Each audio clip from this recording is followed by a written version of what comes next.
I came to visit my daughter on Thanksgiving Day, and her husband slammed the door in my face. I have nothing to thank you for, old man. Get out. My daughter added, Dad, there are only important people here. You don't belong here. I turned to leave, when suddenly their big boss stood up from the table and shouted, Partner, wait! I'm with you! My son-in-law's glass shattered on the floor, and a dead silence fell over the room, and I realized it was time to reveal the whole truth. Before we continue, please subscribe to the channel and write in the comments what time it is where you are now. The phone rang while I sat at my desk reviewing old fidelity statements. Tuesday afternoon sun slanting through the blinds. Jennifer's name glowed on the screen. I set down the papers and answered, already smiling. Dad? Hi. Listen, I know this is last minute, but I need a favor. Her voice carried that familiar warmth, the one that still made me think of her at 7 years old, gap-toothed and laughing. We're hosting Thanksgiving this year, my boss and some key people from work. I want to make a good impression, but the catering costs more than I budgeted. I was already pulling up my banking app on the computer, phone cradled against my shoulder. Of course, honey. How much do you need? I can transfer it right now. $1,200. I know it's a lot, but there'll be 8 people, and I want it to be perfect. My fingers moved across the keyboard without hesitation. $1,200. I'd given her $30,000 for her wedding, 4 years of UT tuition, $25,000 toward her house down payment. What was $1,200 more? Consider it done, I said, hitting the confirm button. That's wonderful you're making such good connections at work. What time should I arrive on Thursday? I'll bring that cranberry dish you used to love, the one with orange zest. Silence. Not the comfortable silence of someone thinking, but something colder, calculated. The air in my office seemed to change temperature. Actually, Dad, her voice had shifted entirely, stripped of warmth like paint peeling off metal. You're not invited. This is really a business dinner, not a family thing. I gripped the edge of my desk, the wood grain pressed into my palm. I'm sorry, what? It's a professional gathering. My boss, the VP of sales, some department heads. It's important for my career advancement. It's not personal. The words hit me in waves. Not invited. Business dinner, not personal. I stood without deciding to, walked to the window overlooking my small yard. The live oak I'd planted when Jennifer was born had grown tall, its branches spreading wide. 28 years of growth. Jennifer, my voice came out steady, which surprised me. I paid for 4 years at UT. I gave you $30,000 for your wedding. I helped with your house down payment. And now you're telling me I'm not good enough for your Thanksgiving table?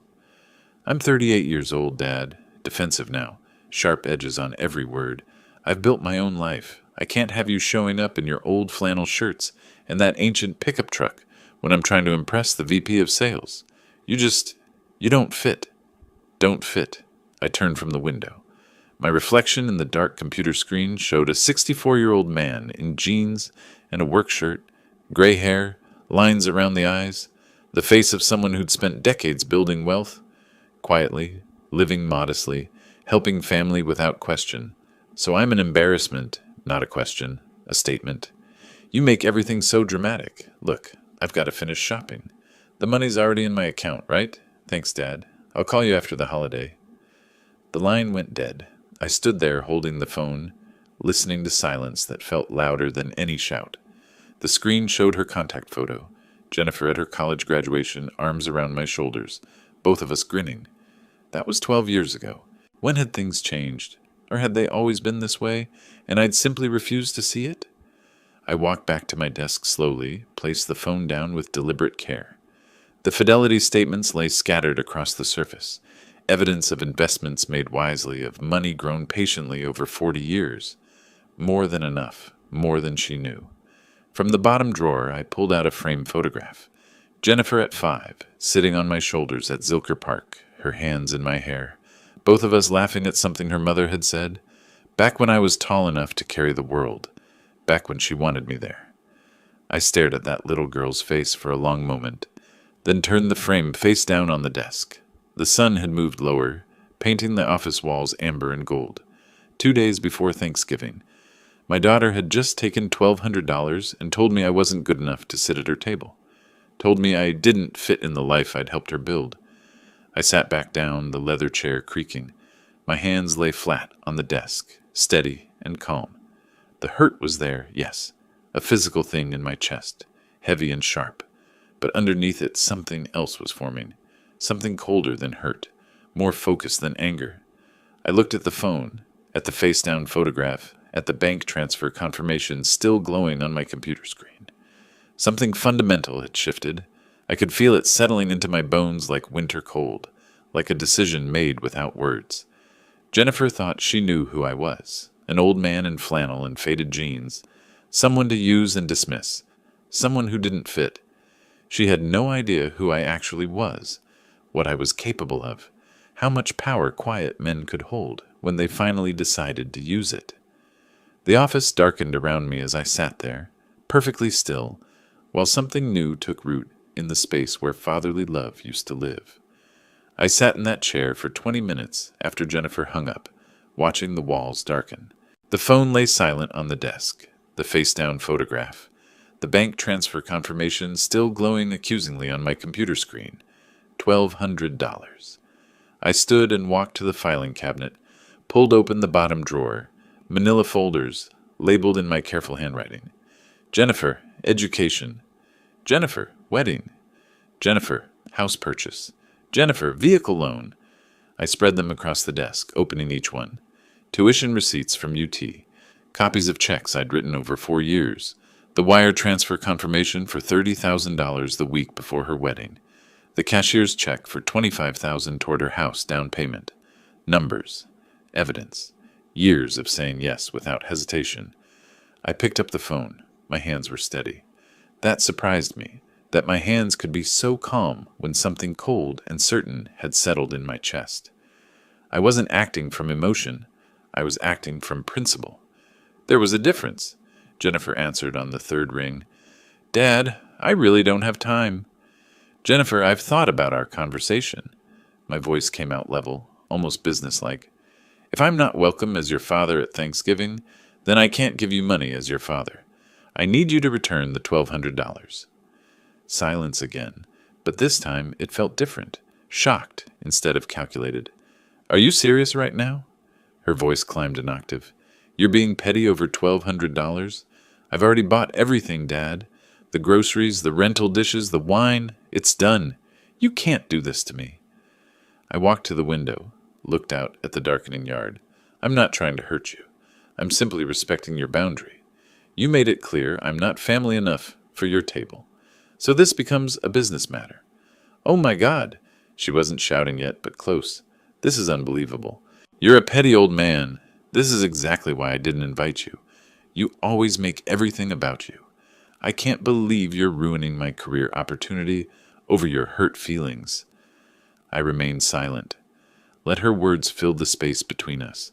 Let them expose exactly what she thought of me. Do you know how important Thursday is? She continued, voice rising. The VP of sales, Dad. If I make the right impression, I could get promoted to regional manager. But no, you have to make this about your precious pride. Jennifer, I've worked so hard for this, and you're going to sabotage me because I hurt your feelings. Grow up. I heard movement on her end, muffled voices. Then a different voice came on the line, male and aggressive. Listen, old man. Brian, my son-in-law, the one who worked in pharmaceutical sales, drove a leased BMW, wore suits that cost more than my monthly utilities. Stop ruining Jenny's mood before her important evening. She's stressed enough without you pulling this guilt trip nonsense. I gripped the phone tighter but kept my voice neutral. Brian, this is between Jennifer and me. No, it's between you and reality. His tone carried contempt, the kind men use when they think they're talking to someone weak. You want your pathetic money? Fine. You'll get it after the holiday. But right now, you need to stop calling and leave us alone. Jenny's got important people to impress, and she doesn't need her father acting like a child. The line went dead. I stood there in the growing darkness, phone still pressed to my ear, listening to nothing. Then slowly I lowered it and placed it on the desk beside the folders full of receipts and checks and wire transfer confirmations. The room had gone fully dark now. I didn't move to turn on the lights. I sat back down in my chair, hands folded on the desk in front of me, the phone silent beside them. Pathetic money. Old man, acting like a child. Brian's words echoed in the darkness, but underneath them I heard something else. Jennifer's voice saying I didn't fit, that I was an embarrassment, that my flannel shirts and pickup truck weren't good enough for her carefully curated professional image. They saw me as weak, as someone to use and dismiss, someone whose feelings didn't matter as long as his bank account did. The phone call had solved nothing. If anything, it had made things crystalline clear. Jennifer had no intention of apologizing. Brian had no respect for me at all. They'd taken the money, dismissed my pain, and hung up thinking the matter was closed. They were wrong. I sat in that darkening office, shadows pooling in the corners, the street lights outside beginning to glow through the blinds. My breathing was calm. My hands were steady. The hurt was still there, yes, but it had transformed into something else now. Something colder, more purposeful. I'd spent 64 years being reasonable, being generous, being the man who said yes, who helped without conditions, who gave without keeping score. I'd built wealth quietly, lived simply, asked for nothing in return except basic respect, basic human decency. And my own daughter had just shown me what she really thought of that life, what they both thought of me.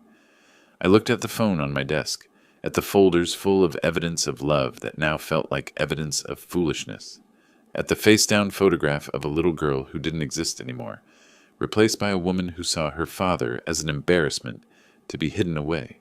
The phone conversation had solved nothing. Words wouldn't fix this. Explanations wouldn't change their minds. They'd made their choice. They'd shown me exactly who they were. Now I needed to show them who I was. Not the old man in flannel shirts they thought they knew. Not the weak, pathetic figure they dismissed so easily. The real me, the one I'd kept hidden behind decades of quiet generosity and patient love. I would need to face them in person. Soon. Very soon. But first, I needed to think. To plan. To make sure that when I acted, it would be with the same cold clarity that was settling into my bones like ice forming on a winter lake. I sat there in the darkness, perfectly still, while something new and certain crystallized inside me. Something that felt less like anger and more like justice, less like revenge and more like education. They thought they knew who I was. They were about to learn otherwise. That evening stretched into night. I didn't leave my office, didn't turn on more than the desk lamp. The phone remained where I'd placed it, silent and accusatory. Sleep wouldn't come. I knew that without trying. Instead, I pulled open the bottom drawer of my desk, the one I rarely touched. Photo albums, document folders, the archaeological record of fatherhood. I spread them across the desk methodically, arranging them by year. An investor's approach to analyzing a relationship. The numbers told a story I'd been too willing to overlook. University of Texas tuition receipts, 4 years' worth.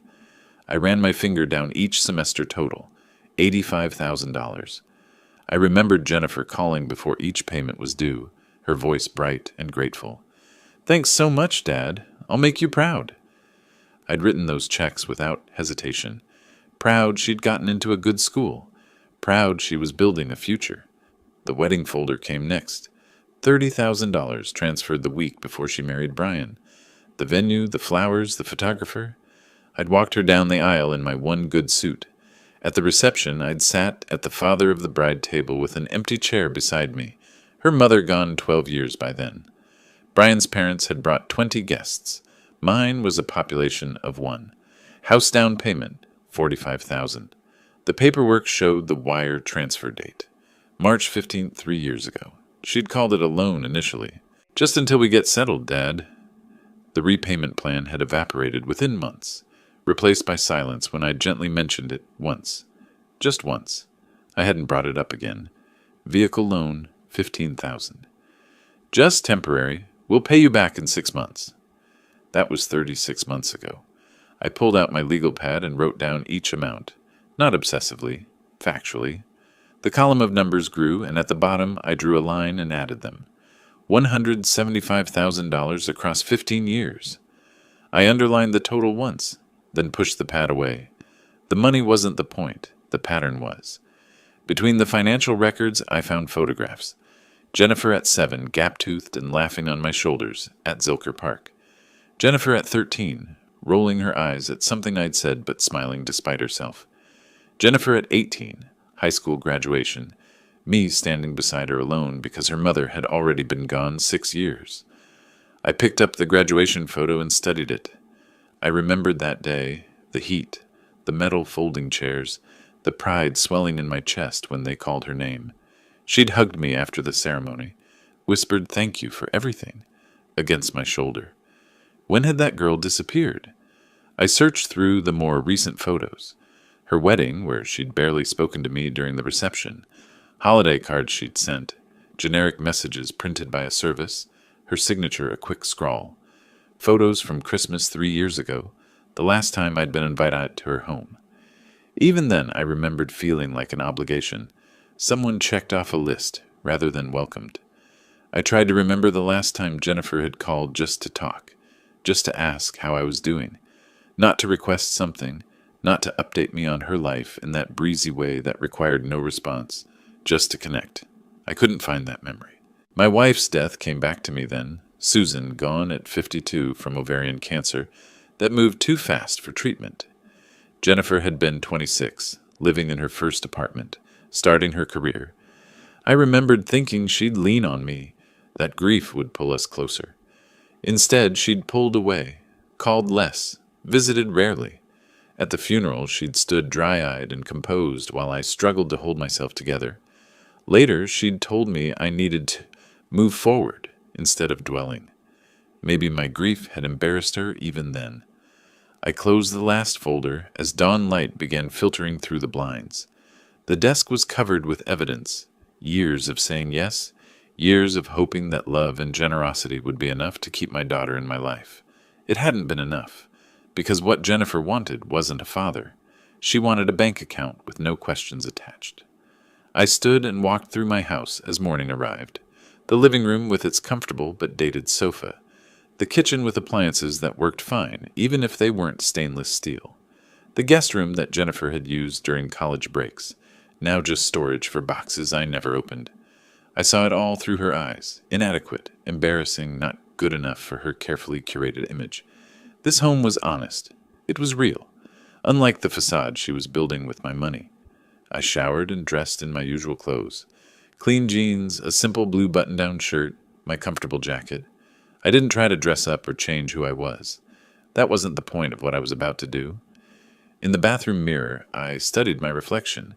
Gray hair, lines around the eyes, a 64-year-old man who'd spent his life being reasonable, being generous, being patient.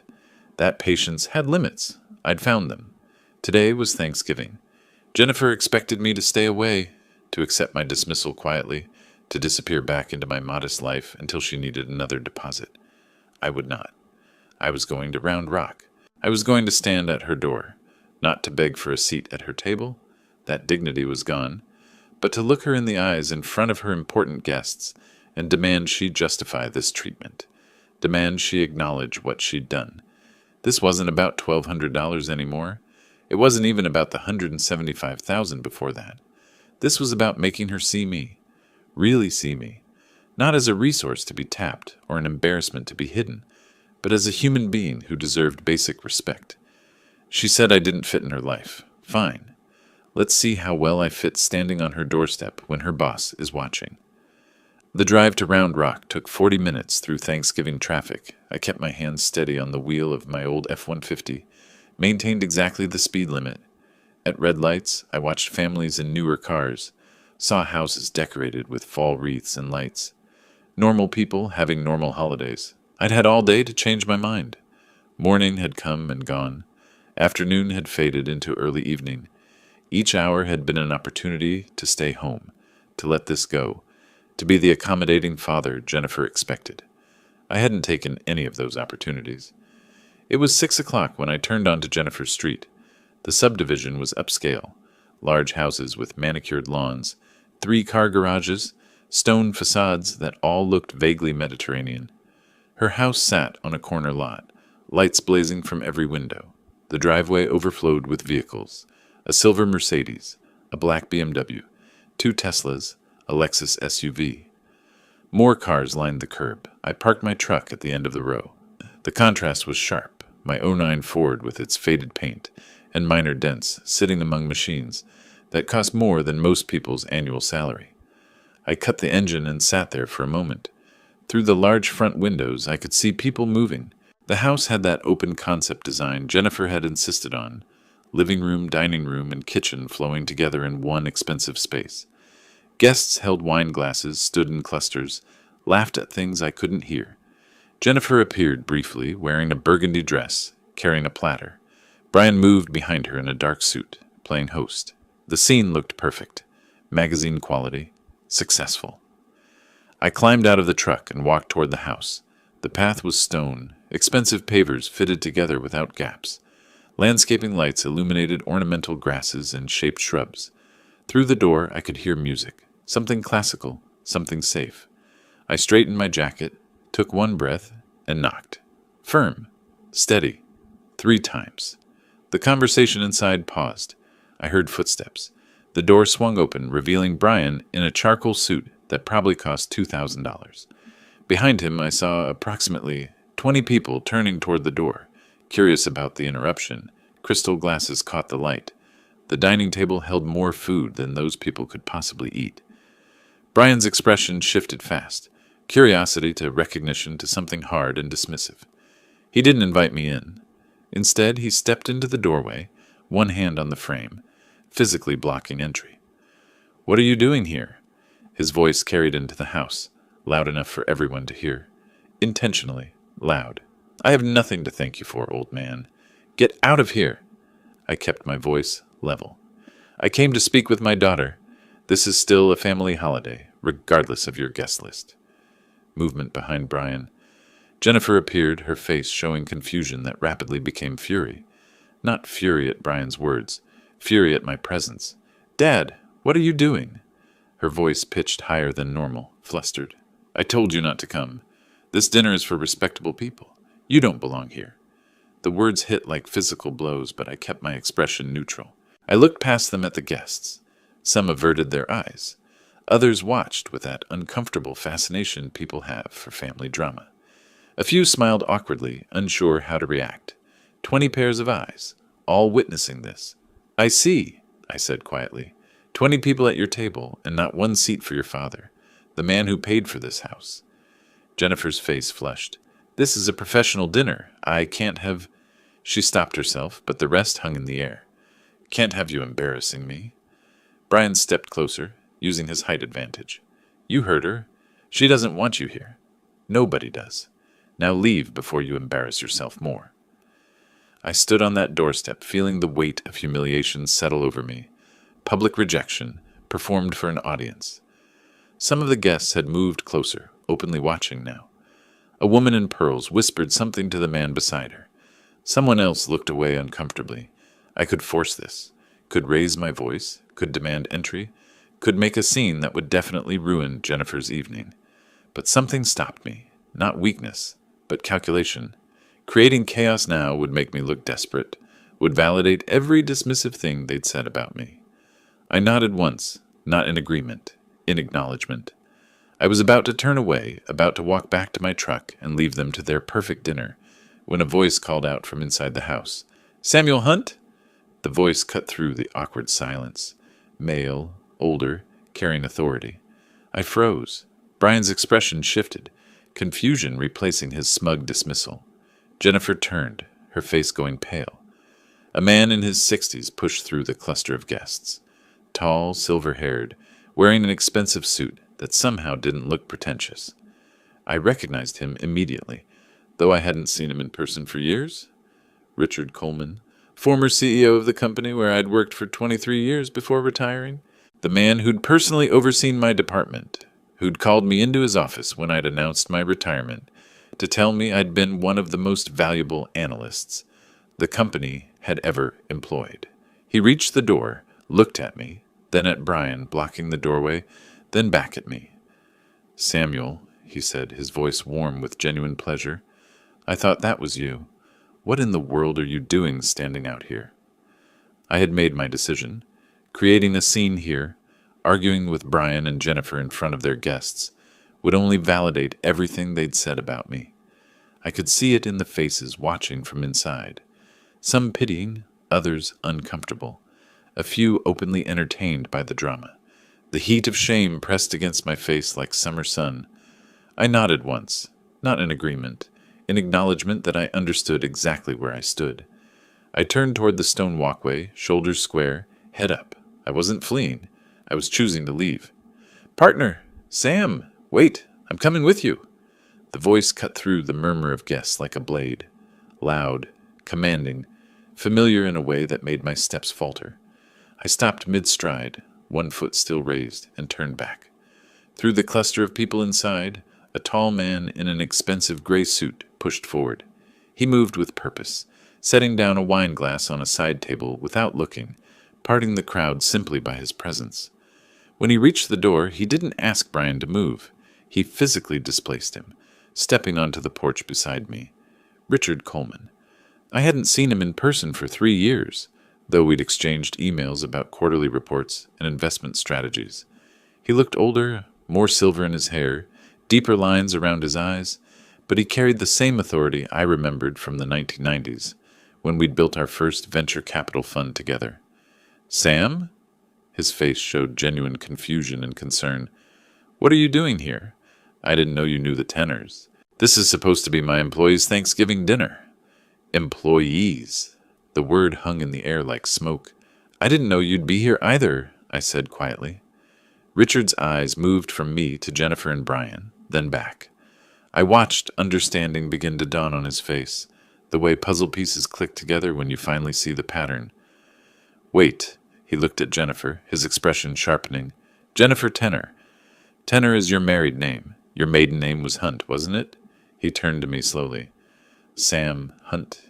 Is she your daughter?" The question suspended everything. The background music still played, something classical and safe, but every conversation had stopped. Jennifer's face drained of color. Brian's mouth opened without sound. I could see guests in the back pulling out phones, ready to capture whatever came next. "Yes," I said. My voice came out steady, factual. "Jennifer is my daughter. I came to wish her happy Thanksgiving. It seems that was a mistake." Richard's expression shifted through several stages. Comprehension, then disbelief, then something cold and sharp. He looked at Brian, at Jennifer, then back at me. "A mistake?" His voice carried an edge I remembered from difficult board meetings, from negotiations that weren't going well. "You came to your own daughter's Thanksgiving dinner, and you were turned away at the door, while she's entertaining her boss and colleagues?" The silence stretched taut.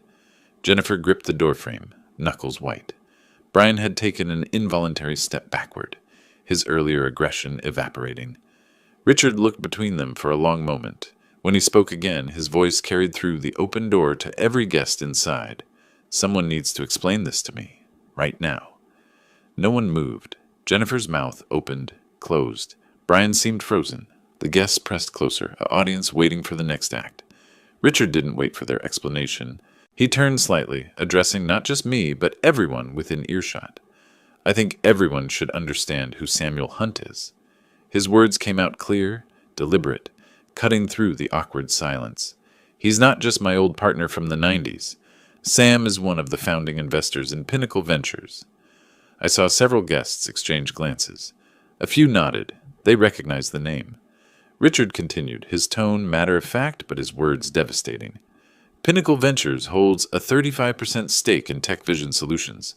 That makes Sam one of the largest partial owners of the company, where you all work." Someone gasped. A phone made a camera shutter sound. The remaining color drained from Jennifer's face. Brian's hand, still holding a wine glass, trembled visibly. Richard looked directly at Brian, holding his gaze. "This man could buy your house with cash and not notice the expense." He paused. "Let that sink in.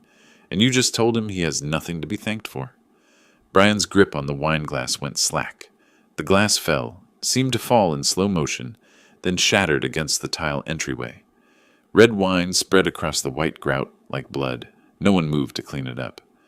"We'll be discussing your treatment of company investors Monday morning," Richard said, his voice formal now, carrying the weight of professional consequence. 9 o'clock, my office. Don't be late. Jennifer swayed slightly, gripping the doorframe as if it were the only thing keeping her upright. Her free hand went to her throat, then to her stomach. She looked like she might be sick. Richard turned to me, his expression softening immediately. Come on, partner. Let's find somewhere to celebrate Thanksgiving with people who know the meaning of gratitude and respect. He gestured toward the assembled guests. For a moment, no one moved. Then a woman in her 50s, senior manager, I recognized her vaguely from company events, stepped forward decisively, setting down her drink. I think I'll join you, she said clearly. Her movement broke whatever spell held the others. 3 more guests stepped forward, 2 men and another woman, all reaching for coats, abandoning drinks on various surfaces. They were making a choice, publicly aligning themselves away from their hosts. Richard took my arm, not supporting me, but as an equal, a partner. We walked down the stone path toward the street. The 4 guests followed, already talking quietly among themselves. Behind us, I heard the murmur rising, whispers spreading through the remaining crowd. I didn't look back. The November evening air felt cool against my face, clearing away the heat of earlier humiliation. Richard was already talking, his voice warm and conversational, as if we were simply old friends meeting for dinner, as planned. There's a steakhouse in Lakeway I've been wanting to try, he said, unless you'd prefer somewhere else. We walked down the path in a loose group, Richard and I in front, the 4 employees trailing behind us. The cool November air carried voices from inside Jennifer's house, rising in volume as we moved away. Speculation, gossip, the sound of a party collapsing. Behind us, I heard Jennifer's door close. Not slammed. That would have implied anger, control. This was quiet, the soft click of someone whose strength had failed. Richard waited until we reached the street, stood beside my old F-150, before speaking again. The 4 guests had paused a respectful distance away, giving us space. Sam, he turned to face me fully, I need to understand what just happened. You came to your daughter's Thanksgiving dinner and she turned you away, in front of her colleagues, her boss? I looked at him, this man who'd been my partner nearly 3 decades ago, who'd trusted my analysis when we were building something from nothing, who'd made millions alongside me when our early investments paid off. She called Tuesday asking for money, I said quietly. $1,200 for catering. I transferred it immediately. Then I asked what time to arrive for dinner. She told me I wasn't invited. Said it was a business gathering and I didn't fit. Richard's jaw tightened. Because of how you look? How you dress? Apparently my flannel shirts and old truck are embarrassing. I glanced at my F-150, its faded paint stark against the luxury vehicles lining the street. She said I don't belong with respectable people. That's... Richard stopped himself, visibly controlling his anger. Sam, I had no idea. I've known Jennifer for 2 years. She joined our marketing department right out of her previous company. Never mentioned she had family in Austin. Never mentioned you at all. That shouldn't have hurt. After everything tonight, it shouldn't have added anything to the weight. But it did. Brian works for you too? I asked. Pharmaceutical liaison, handles our medical software contracts. Richard's expression hardened. Both of them just committed a significant career mistake. You don't humiliate investors. You especially don't humiliate investors who've been with the company since seed funding. One of the employees who'd followed us, a man in his 40s, someone I vaguely recognized from annual reports, approached carefully. Mr. Hunt, I'm Michael Reeves, Senior Operations Manager. I just wanted to say, what happened in there was completely inappropriate. I'm sorry you had to experience that. The woman who'd stepped forward first joined him. Catherine Price, HR Director. I agree with Michael. That was unprofessional, and she paused, choosing her words carefully. Personally, cruel. The other 2 employees murmured agreement. They were being careful, diplomatic, but their message was clear. They'd witnessed something that crossed lines, both personal and professional. Thank you, I said simply. Richard looked at the 4 of them. Catherine, Michael, I trust you'll handle any workplace discussions about tonight with appropriate discretion. Of course, Catherine said immediately, though I suspect the discussion will happen regardless of what we do or don't say. Let it happen, Richard said. Sometimes people need to see consequences play out. He turned to me. Sam, I meant what I said about dinner. These four are welcome too, if they'd like, or we can make it just us. Catch up properly. I looked at the group. These people had made a choice to leave a party, to publicly align with me against their colleague. The calculation behind it might have been professional, but the gesture still meant something. I think dinner together sounds right, I said, if everyone's willing. The agreement was immediate. Michael suggested the steakhouse Richard had mentioned. Catherine offered to call ahead for a table. Within minutes, we'd formed a caravan, Richard's Mercedes leading, my truck following, the other 3 vehicles behind. As I climbed into my F-150, I glanced once at Jennifer's house. Through the large windows, I could see figures moving, guests gathering coats, the party clearly ending early. I couldn't see Jennifer or Brian. They were probably in a back room somewhere, dealing with the wreckage. I started the engine and followed Richard's taillights through the subdivision. The drive to Lakeway took 35 minutes. We drove in convoy, maintaining formation through traffic. My truck's cab felt different somehow, less like a mark of inadequacy, more like simple transportation. What had felt embarrassing hours ago now felt honest. The steakhouse sat on a hill overlooking Lake Travis. Richard had called ahead during the drive. They had a private room waiting. The 6 of us settled around a heavy wooden table, menus appearing immediately, a server pouring water with practiced efficiency. "Order whatever you want," Richard said, looking at me specifically. "This is on me. Consider it compensation for the evening you should have had." The conversation started slowly, carefully. The employees knew they were in unusual territory.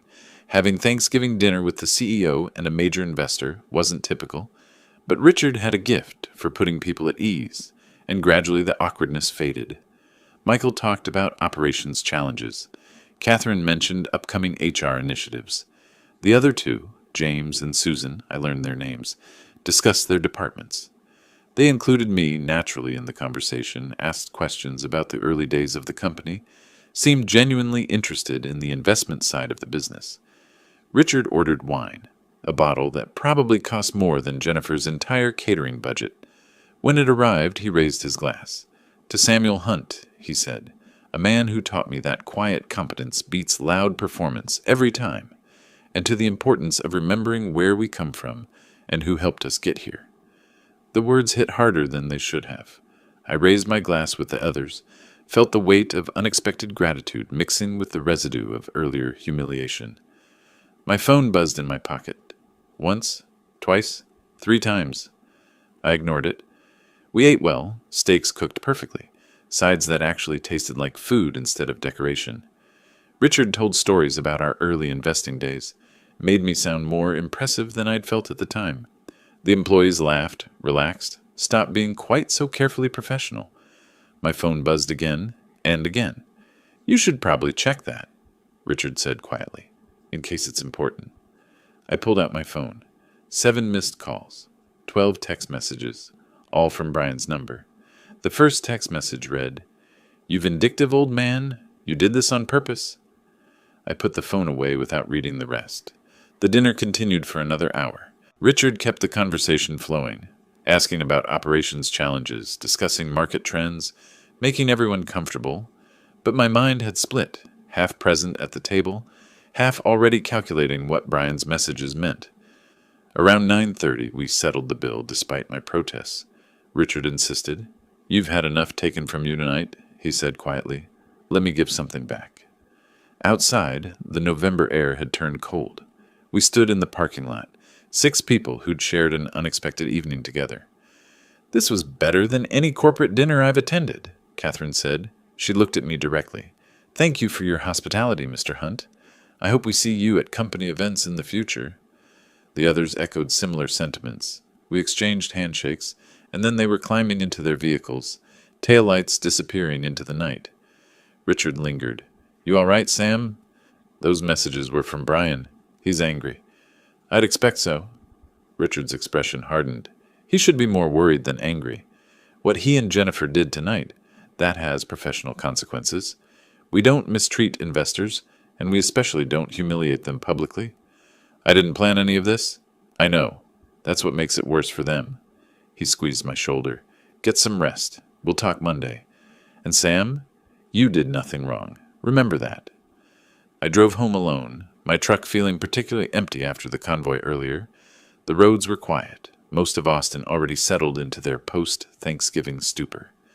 I pulled into my driveway around 10:15, killed the engine, and sat there for a moment, looking at my house. Modest, comfortable, honest. Everything Jennifer had rejected. Inside, I poured a glass of water and stood at the kitchen sink, staring out at the dark backyard. My phone buzzed again, then again. I pulled it out. 15 text messages now. 22 missed calls. I opened the messages. The first few were variations on the same theme. Accusations, fury, blame. Then Brian's tone shifted. "You think you can ruin us? We'll make you regret this. Jennifer is devastated. Her career is over because of your vindictiveness. We'll find a way to pay you back for this humiliation." The threats were clear, if vague. I screenshot each message, backed them up to my cloud storage. Evidence. If this was going to escalate, I'd need documentation. The phone rang in my hand. Brian's name on the screen. I stepped into my office and answered. "Yes?" "You think you're so clever, don't you?" Brian's voice shook with barely controlled rage. "Showing up tonight, playing the wounded father, getting Richard on your side. You humiliated us. You destroyed our reputation in front of my boss and the entire office." I kept my voice level. "I came to wish my daughter happy Thanksgiving. You chose to turn me away at the door in front of your guests. Richard recognized me. The consequences are yours, not mine." "Consequences?" His voice climbed higher. "Jennifer might lose her promotion because of you. Do you understand that? Years of work, ruined because you couldn't handle not being invited to one dinner. If her career suffers, it's because of how she treated me, Brian, not because I responded. You'll regret this." He was shouting now, the control completely gone. "We're not going to let you destroy what we've built. We'll find a way to make you pay for this. You're going to wish you'd just stayed home." I held the phone away from my ear as he continued, his words dissolving into incoherent fury. When the tirade finally ended with ragged breathing, I brought the phone back. "Are you finished?" I asked quietly. Silence. Then, "You're good. Don't call this number again unless you have something productive to say." I hung up, set the phone on my desk, stared at it for a long moment. Brian's threat echoed in my mind. Not the specific words. Those were empty bluster from a frightened man. But the intent behind them. They weren't going to accept this quietly. They weren't going to learn from it, or change. They were going to fight back. I looked around my office. The filing cabinet with years of documentation. The computer with access to investment accounts and company reports. The phone with Brian's threatening messages backed up in 3 separate locations. Jennifer thought I was weak because I lived modestly. Brian thought I was irrelevant because I didn't flaunt my wealth. They'd both underestimated me completely. I opened my laptop and created a new folder. Jennifer Documentation. Started compiling files. Bank transfers. Loan agreements. Email requests for money. Every piece of evidence from the past 15 years. This wasn't over. It was just beginning. Friday morning arrived with pale sunlight and 5 text messages from Jennifer, all sent between midnight and 3 a.m. "How could you do this to us? Brian is terrified he'll be fired because of your stunt. You had no right to embarrass us in front of my boss. This is so unfair. We just wanted a nice dinner. You've always been selfish, but this is a new low." I read them over coffee at my kitchen table. Anger, accusations, victimhood. Not one word of apology or self-reflection. I didn't respond. Saturday brought a different tone. "Dad, we didn't know Richard was your old partner. If you'd told us about your investments, things would have been different. You always acted like you were struggling. How were we supposed to know? We would have included you if we'd understood your actual situation." Still no apology, just justification. The message was clear. They would have treated me better if they'd known I had money. The fact that I was her father apparently wasn't reason enough. Sunday's messages shifted again. "Can we please just move past this? You're still my father. Family is supposed to forgive. Let's have dinner this week, just us, and talk everything through. We can start fresh. I miss you, Dad. Can we fix this?" Manipulation now, false warmth. She missed me, but only after learning about my net worth. I screenshot every message, added them to the documentation folder, watched the pattern emerge. Rage when consequences appeared, justification when rage didn't work, manipulation when justification failed. Not once did she say she was wrong. Not once did she acknowledge that rejecting her father at Thanksgiving was cruel, regardless of his financial status. Monday morning, I met Richard at a cafe in downtown Austin. He was already there when I arrived, sitting at a corner table with 2 coffees waiting. "You look tired," he said as I sat down. "Been a busy weekend. Lots of messages from Jennifer." "I can imagine." He slid his phone across the table. "You should see these." I looked at the screen. Emails forwarded to Richard from various employees. Carefully redacted to protect the senders, but the content was clear. Multiple people reporting that Jennifer and Brian had been talking around the office for months about Jennifer's poor father who couldn't get his life together. Using my supposed financial struggles as part of their narrative, the self-made professionals who succeeded despite difficult family backgrounds. "They've been using you as their origin story," Richard said quietly, the obstacle they overcame. I set the phone down carefully. "How many people have come forward?" 7 so far. 3 from marketing, 2 from sales, 1 from IT, 1 from operations. All uncomfortable after Thursday night, realizing the story was fabricated. They turned my privacy into their marketing material. Worse, they turned your choice to live modestly into evidence of failure. Richard leaned back. "The office atmosphere right now is tense. Some people find this entertaining gossip. Others are genuinely disturbed by how they treated a major investor. Your 4 dinner companions have been influential. They've been sharing their impressions of you, talking about your home, your character. Jennifer and Brian's credibility is damaged." I absorbed this information slowly. They hadn't just rejected me privately. They'd been systematically undermining me publicly for months, building their image on the false ruins of mine. "What happens now?" I asked. "Officially? They're both on thin ice. I'll meet with them this week, review their conduct. Might issue formal warnings." He paused. "Unofficially, their trajectory at Tech Vision is over. Nobody trusts them anymore. Nobody wants to work with people who trash-talk family members to boost their own image." We talked for another 30 minutes. Richard offered support, promised to keep me informed. When we parted, he said, "Sometimes the best revenge is just letting people face consequences." But I wasn't sure I agreed. Natural consequences felt passive.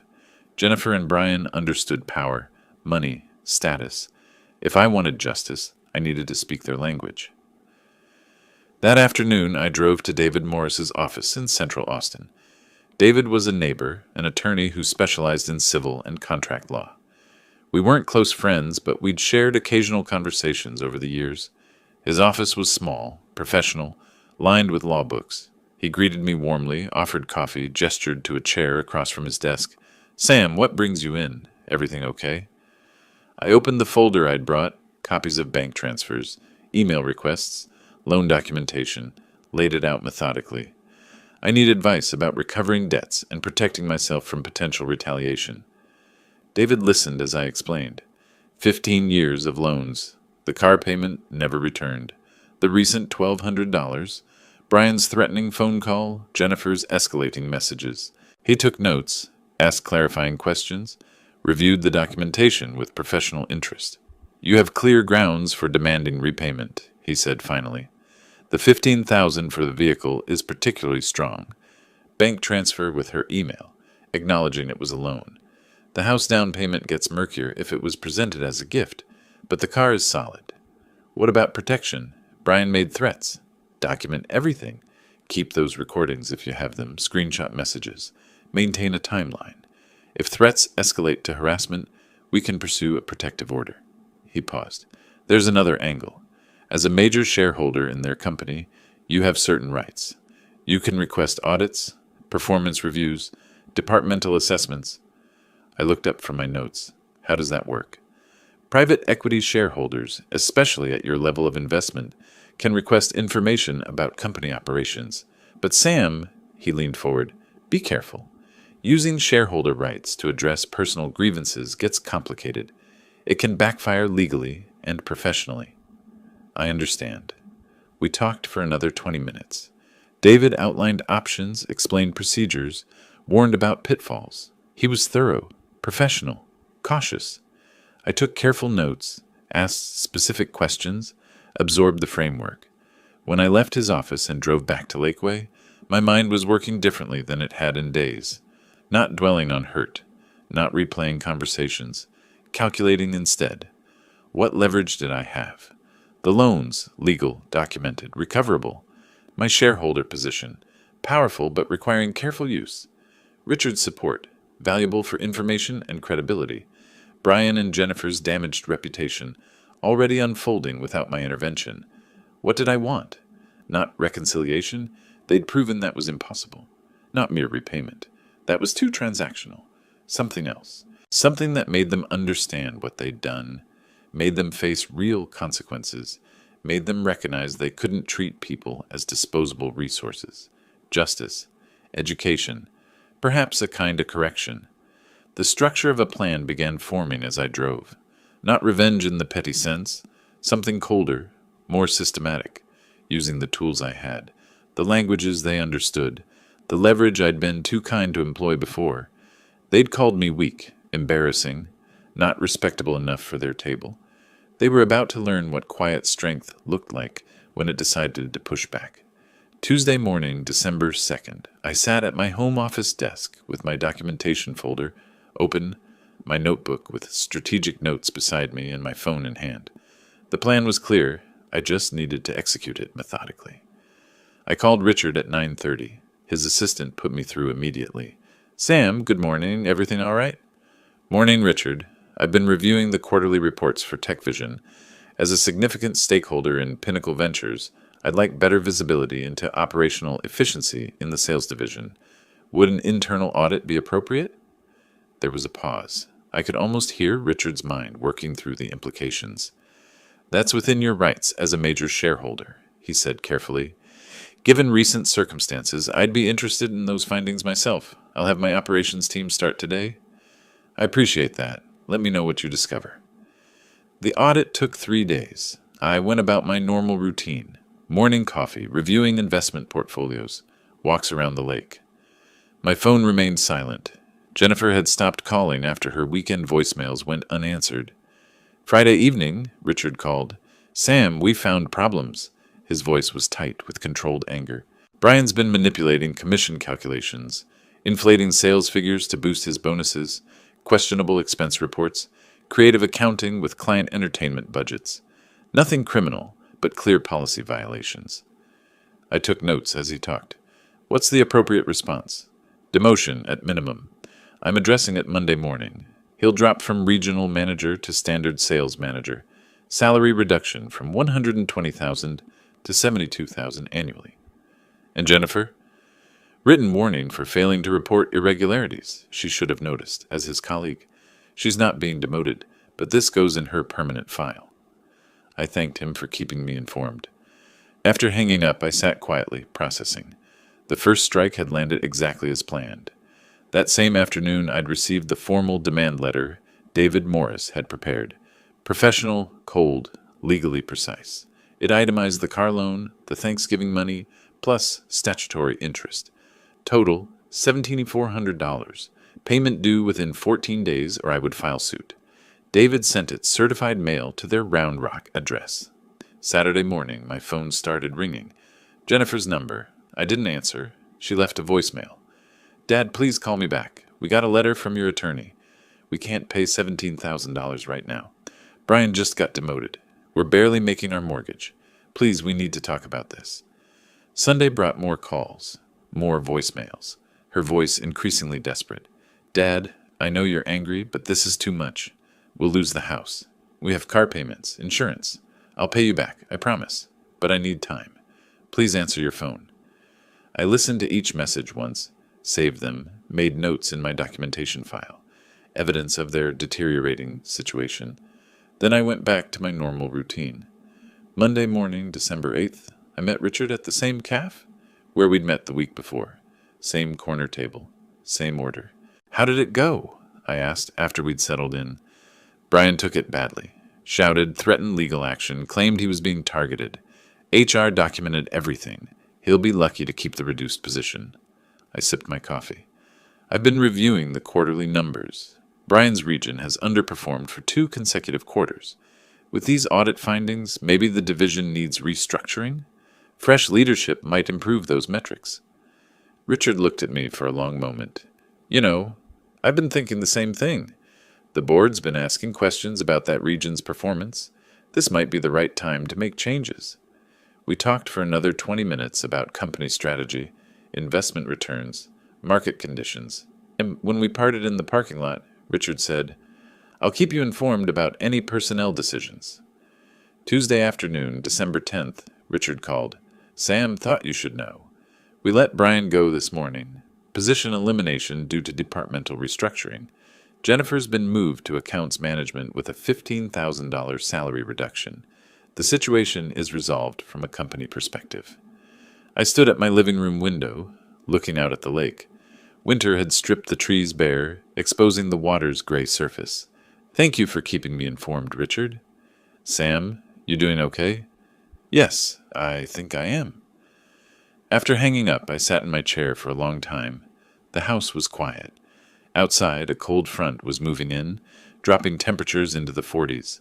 I thought about Jennifer and Brian in their expensive house with their expensive cars and their suddenly insufficient income.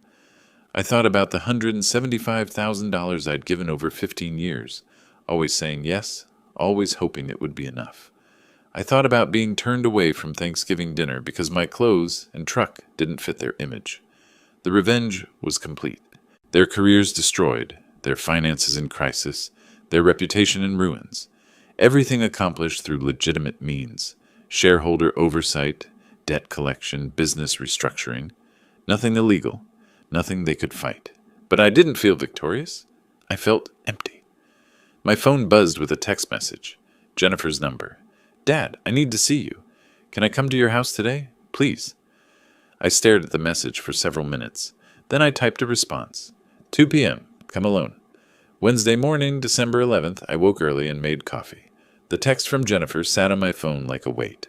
I'd agreed to see her at 2 o'clock. Now I needed to decide what I wanted from that conversation. Justice without cruelty. Consequences with a path forward. Those seemed like the right boundaries. At 1:50, I stood at my living room window, coffee cup warming my hands. A sedan pulled into my driveway. Jennifer's car, not Brian's truck. She got out slowly, looking exhausted. Her clothes were neat but ordinary, not the designer outfits from Thanksgiving. She'd lost weight. Dark circles shadowed her eyes. She walked to my door and knocked softly. I opened it, stepped back without speaking. She entered, and I gestured to the living room. She sat on the edge of the couch cushion, not relaxing back. I took my usual chair. For a moment, neither of us spoke. Then Jennifer broke. Not the controlled tears of manipulation, but genuine sobbing, hard, gasping, ugly crying. Through it, words tumbled out. "Dad, I'm so sorry. I've been horrible to you.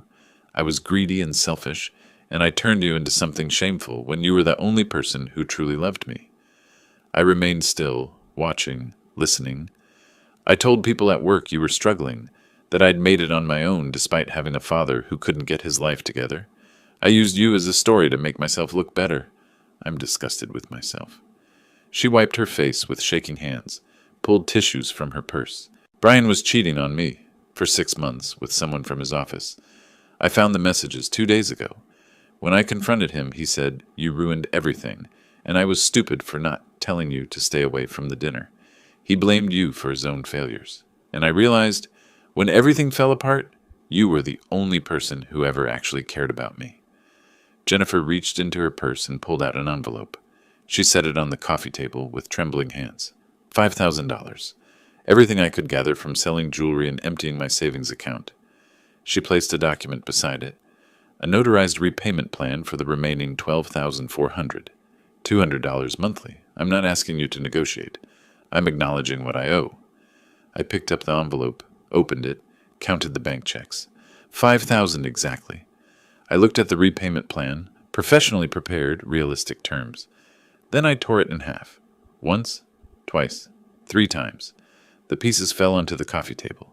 Jennifer's eyes went wide. "Dad, I'm canceling the debt," I said quietly. "Consider it a final gift from your old life to whatever comes next." She started crying again, harder. I don't deserve that. No, I agreed. You don't, but I'm doing it anyway. I stood, walked to my desk, retrieved my calendar. I sat back down and opened it to December. Every Sunday for 1 year you visit me, not when you need something, not when there's a crisis, just to be here, to talk, to rebuild what you destroyed. I mark the dates with a pen, 52 Sundays. This is non-negotiable. Miss 3 without legitimate reason, and the full debt reinstates. Jennifer looked at the marked calendar, then at me.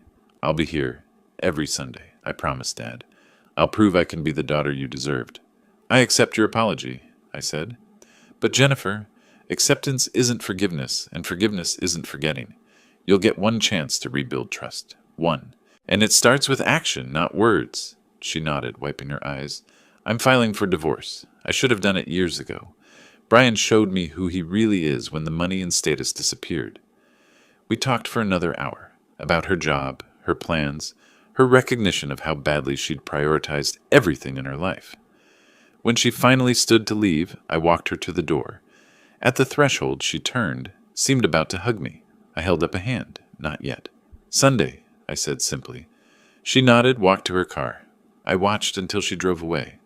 That evening I sat on my back porch despite the December cold, coffee cup in hand. The lake was barely visible through the bare trees, the water dark and still. My phone rang, Richard's name on the screen. Sam, I have a proposition. Tech Vision needs strategic consulting, someone with your experience and instincts. Not full-time, but meaningful engagement. Advisory role, solid compensation, respect for your time. What do you say?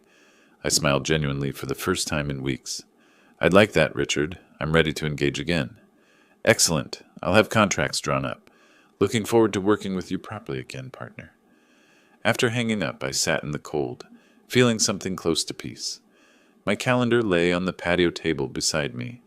This Sunday circled in red. Jennifer's first visit, the beginning of rebuilding if she proved capable of change. I thought about the past 3 weeks, the phone call asking for money, the rejection at Thanksgiving, the public humiliation, the systematic dismantling of their facade.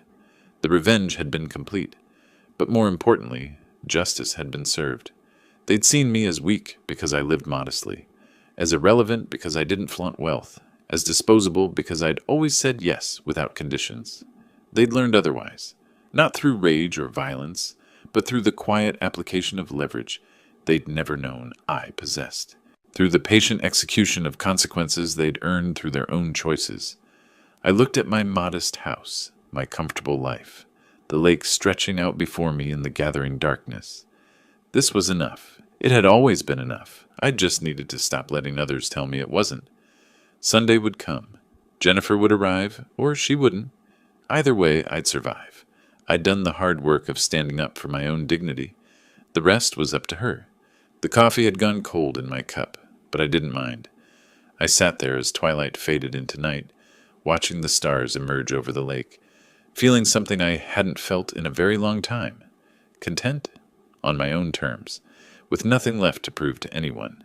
If you like this story, please like this video, subscribe to the channel, and share your impressions of this story in the comments. To listen to the next story, click on the box on the left. Thank you for watching.